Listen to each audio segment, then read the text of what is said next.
नाजरीन अस्सलाम वालेकुम। IND टुडे न्यूज़ में आपका खैर मकदम करते हैं।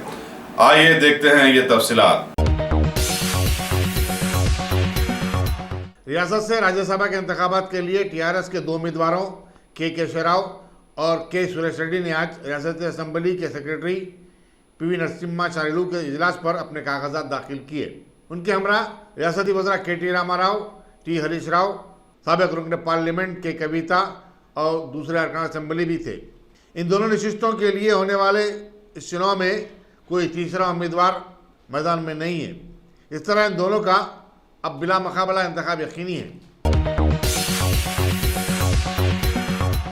गाजी kidney centre and multi speciality hospital गुर्दे और बवासीर के इलाज का 40 साल मशहूर हॉस्पिटल, जहां हजारों पेशेंट्स क्योर हो चुके हैं। Doctor Husaini international national award winner और दूसरे डॉक्टर्स और लेडी डॉक्टर्स की जेर खिदमत गुर्दे के तमाम अमराज का मुकम्मल ट्रीटमेंट किया जा रहा है। गुर्दे फेल हो चुके हों, डायलिसिस करवा रहे हों, याद रखिए डायलिसिस कोई इलाज नहीं, इससे 1% भी गुर्दे रिकवर नहीं होते। हाँ, डायलिसिस टेम्पररी रिलीफ दे सकता है, लेकिन हमारे ट्रीटमेंट से गुर्दे फिर से फंक्शन में आ सकते हैं। गुर्दे श्रिंक हो गए हों या सिस्ट हो, गुर्दे की पथरी हो, कैसी भी गुर्दे की तकलीफ हो या पाइल्स यानी बवासीर, चाहे ब्लीडिंग हो या कोम, बगैर ऑपरेशन मुकम्मल क्योर ट्रीटमेंट का एक ही centre, Ghazi kidney centre, DLRL main road, opposite Vikas high school, Chandrayan Gutta, Hyderabad. Cell 9966930824 या 9391326261।